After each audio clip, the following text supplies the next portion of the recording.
Podcasting, the final frontier. These are the episodes of a Catch as Catch Can podcast. Its continuing mission to explore strange, nerdy topics, to chat about sports, movies, TV, sci-fi, and so much more. To boldly pod where this nerd has gone before.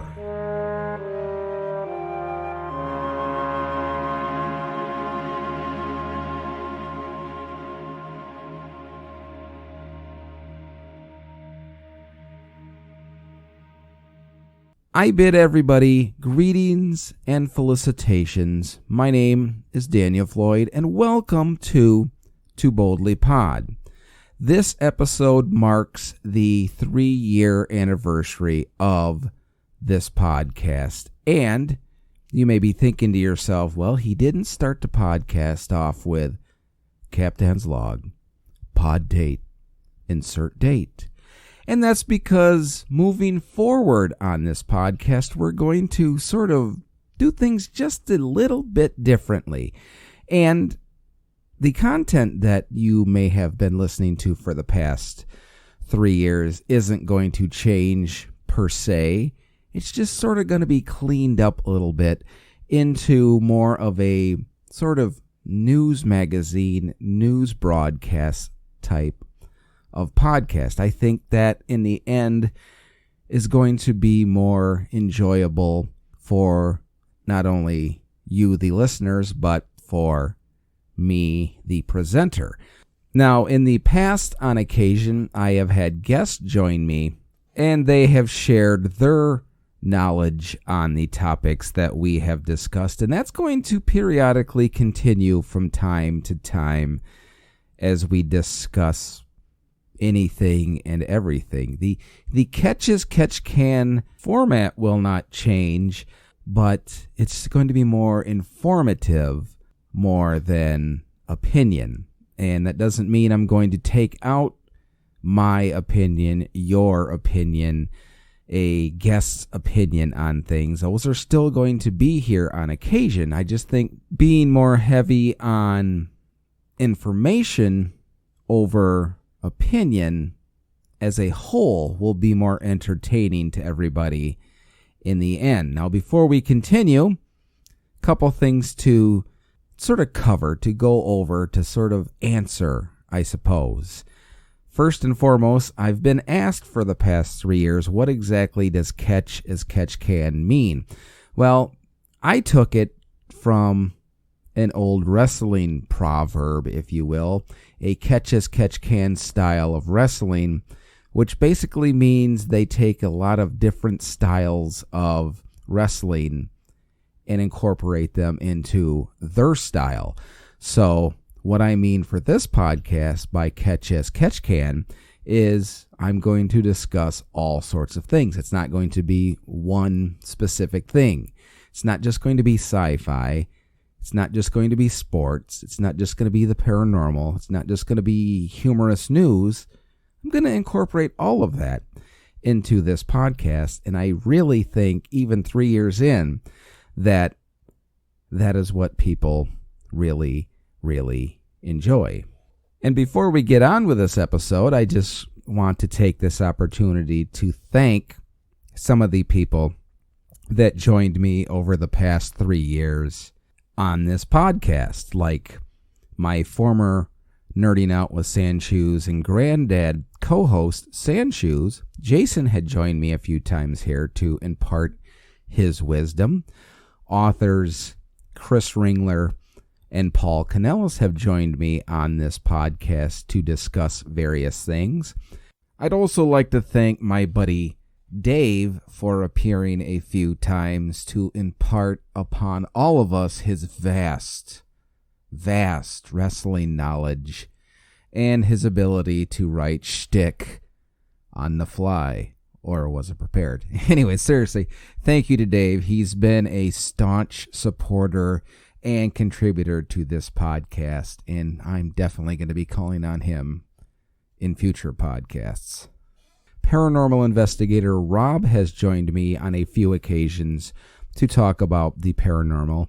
And fellow podcaster and author himself, W.C. Hoffman, has joined me a couple of times to talk about certain things. And the great thing about Billy is he often came on here with an opposing viewpoint, and it was refreshing that him and I could sit down and have a rational, though opposing discussion without yelling over each other to get our points across. So thank you to all of you, and I look forward to having you on here again at some point.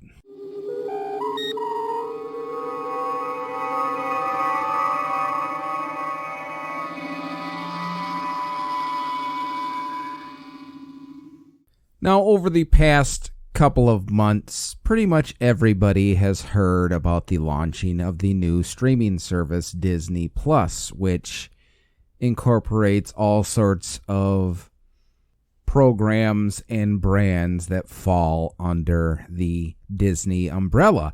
And for those of us that enjoy science fiction and Star Wars specifically, we were all excited for the launching of the new Star Wars series, The Mandalorian.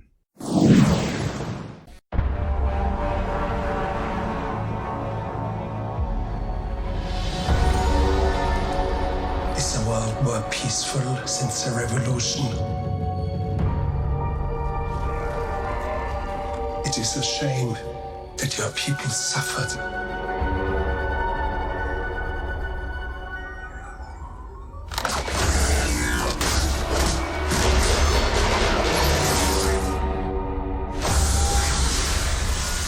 But bounty hunting is a complicated profession.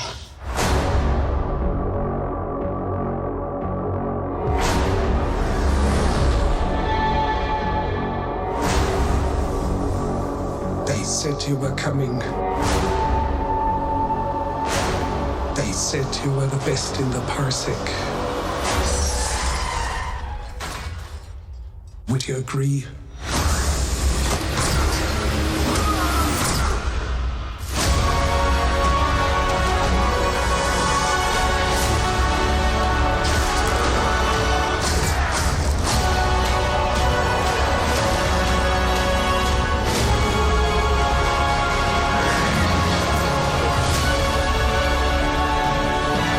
Mandalorian, look outside. They're waiting for you.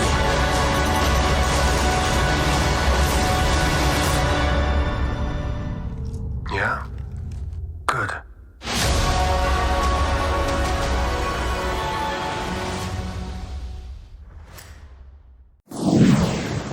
Now, The Mandalorian debuted on November 12th, and so far we are 3 episodes in. It's set in the Star Wars universe, taking place approximately 5 years after the events of Return of the Jedi. And giving you the synopsis from series creator Jon Favreau, after the stories of Jango and Boba Fett, another warrior emerges in the Star Wars universe. The Mandalorian is set after the fall of the Empire and before the emergence of the First Order. The series depicts a lone gunfighter in the outer reaches of the galaxy, far from the authority of the New Republic. As I stated, Jon Favreau serves as creator, head writer, showrunner, and co-executive producer alongside David Filoni, Kathleen Kennedy, and Colin Wilson. The show stars Pedro Pascal with a host of guest stars and co-stars, and there will be an 8-episode first season, and a second season has already been ordered. Now, as I stated, there has been 3 episodes released for publication on Disney Plus so far. And without going episode to episode, they flow very well, in my opinion, and from everybody's opinion that I've read on social media.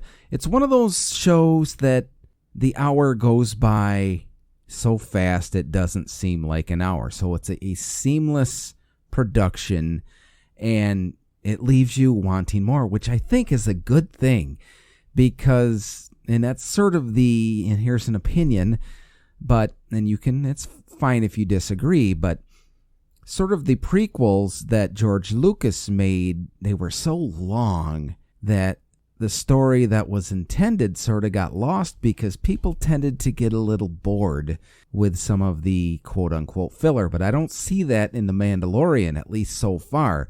They're doing a great job of building the story, and it leaves you, like I said, wanting more, wanting the next episode.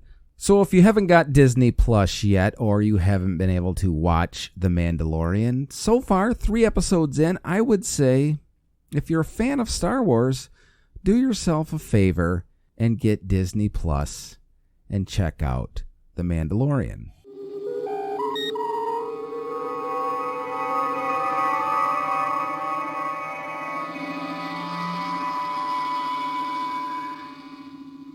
Most listeners to this podcast are well aware that, along with being a Trekkie, I am also a huge Whovian or fan of Doctor Who. Matter of fact, a lot of the previous episodes of this podcast have been explorations into certain incarnations of the series from Doctor Who. And just this past week, they finally released the trailer for the new season of Doctor Who. The name's Doctor. The Doctor. The security of this entire planet is at stake. Can we rely upon you? I'm not where I wanted to be, but I can work with this. What? I don't suppose you've seen anything weird around here. You believe this is alien? What's the plan? You trust me, don't you? Have I got to answer that? Where are we? Paris, 1943? Oh no. Something's coming for me. I can feel it. Let it come.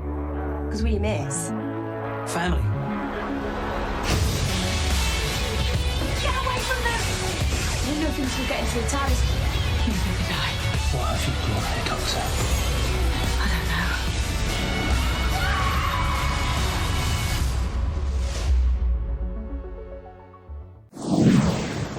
And that trailer really showed you a lot that was going to come up in the current season of Doctor Who. Now, it continues to star Jodie Whittaker as the 13th Doctor, with companions Graham Bradley Walsh, Yaz, portrayed by Mandip Gill, and Ryan, portrayed by Tosin Cole.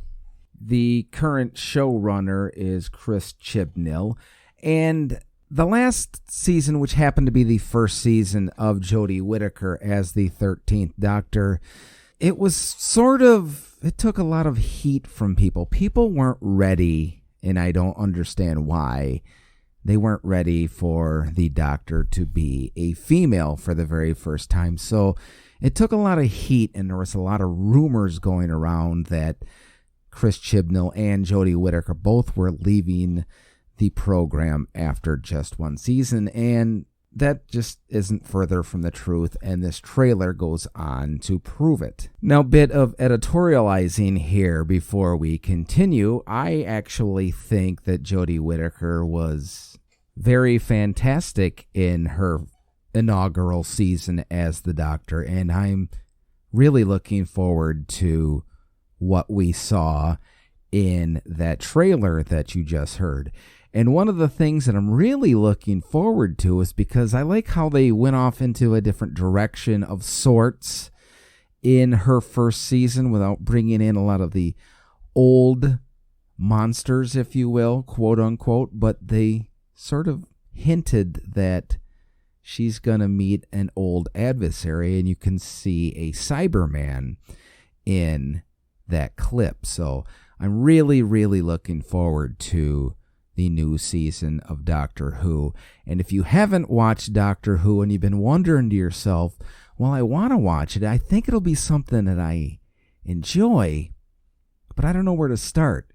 That's the beauty about Doctor Who, is you can sit down at almost any point of the 56-year history of Doctor Who and just start watching it. And I won't guarantee, because it's not for everybody, but people that enjoy sci-fi and great storytelling and you haven't watched Doctor Who, do yourself a favor. Check it out. I don't think you'll be disappointed. The new season kicks off in January of 2020 and is available on the BBC, available here in the States on BBC America, or if you're into streaming them, you can get what's called the BritBox through Amazon Prime and watch each episode as they're released. Again, I highly recommend the show Doctor Who for every sci-fi fan.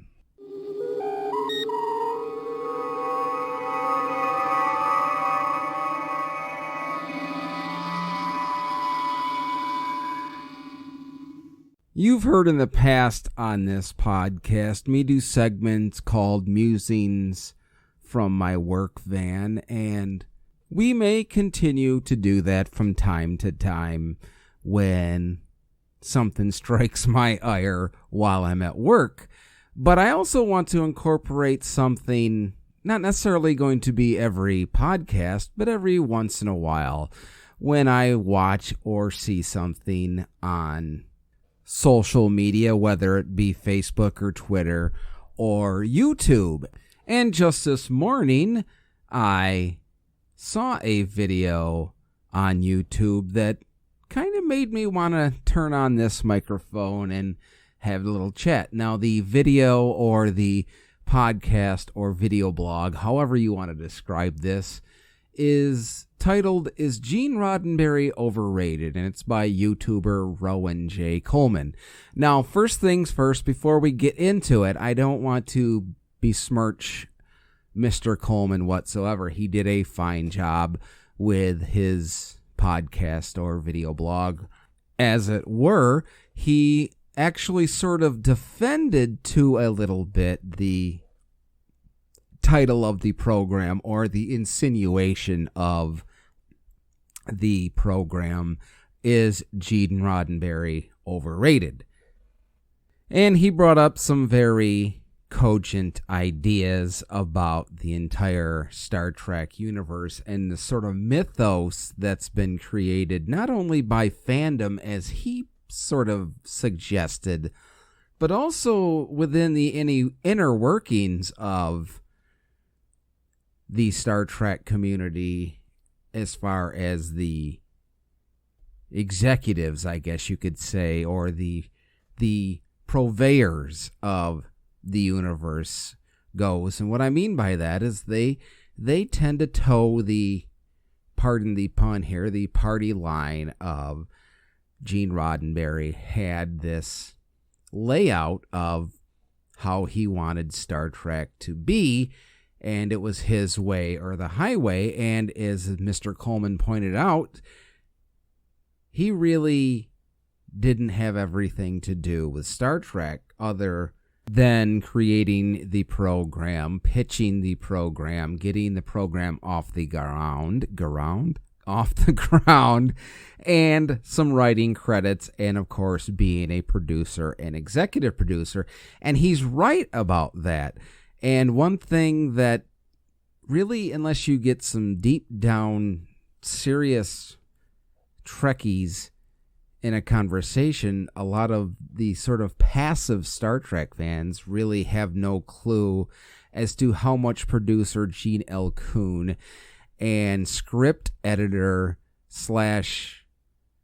Gene Roddenberry's right-hand woman, DC Fontana, had to do with the evolution, the creation of what became the Star Trek universe as a whole. So he's totally right on that. The only issue that I really take with the whole thing, and again, he's right on his initial statement that people seem to say it's a Roddenberry universe in the guise of the Star Trek universe. And it's really not. I mean, this mythos was created that Gene Roddenberry didn't want to discuss anything to do with religion. He didn't want any war. He didn't want any money or anything like that within the utopian Star Trek future. And that's sort of a misnomer, because just think about it. Some of the episodes and movies that he's had a hand in on writing had some of those themes. Now, one of the most common and true statements about Gene Roddenberry is when he pitched the show, he was coming off of a sort of career as a writer of westerns for television shows, as did Gene L. Coon. So when he pitched the shows to the networks, he was selling it as sort of a wagon train to the stars, a western in space. And that is in fact true. But to say that he didn't want all of this stuff, and I can't say for sure because I was never in the offices or on the sets of any Star Trek program, so I can't say whether they are or whether they aren't true or not. It's always some of this he said, she said stuff. But you got to sort of take what you see on the screen as kind of proof. And here's my whole point to even starting this little segment on here is, though Mr. Coleman on his video is correct that maybe Gene Roddenberry gets a little bit more of the credit than he probably should for the creation as a whole of the Star Trek universe, and a lot of it, at least in the early days, should go to Gene L. Coon and D.C. Fontana and the bevy of great writers that they had on the show. It always says created by, under, or generally does, or somewhere along the lines in the credits, it says created by on any TV show or movie series that you see. So take the X-Files, for example. It's created by Chris Carter, and yeah, he wrote a ton of episodes for the X-Files and was sort of the driving force behind it. But if you get behind the scenes there, you're going to find there's a lot of mythos involved too, as to how much that Chris Carter actually had to do with the evolution.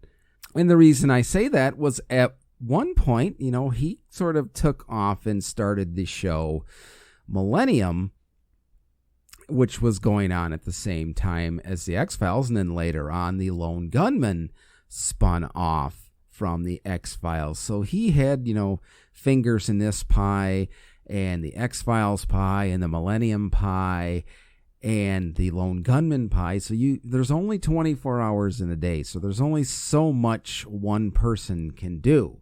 So you sort of have to delegate, but at the end of the day, it's always going to say created by whomever created the program. So my whole point to this whole topic is, yeah, maybe he does get a little too much credit for the things created in the Star Trek universe, but at the end of the day, it's Star Trek _ created by Gene Roddenberry, and that is why he tends to get a lot of the credit.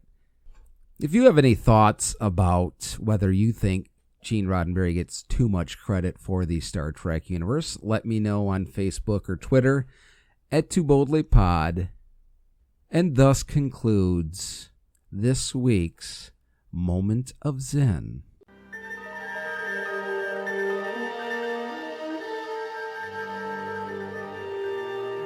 If you have thoughts about The Mandalorian, the new season of Doctor Who, or Gene Roddenberry's universe, let me know on Facebook or Twitter at TooBoldlyPod. And until next time, live long and prosper.